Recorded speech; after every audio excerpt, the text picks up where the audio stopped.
Wiikendi eno ku Delta TV.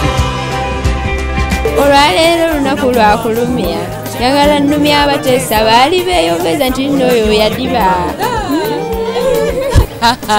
Bwatyo omukyala alabika obulungi n'abatanda Modesty bwe yakakasiza abatuuze ng'ayita mu kayimba ate teyakomye kayimbirawo wokka nga nyumye naffe ne mu kidaala namwe yakayimbye. Njagala mukyuke mutunule mulaba baako wa stress.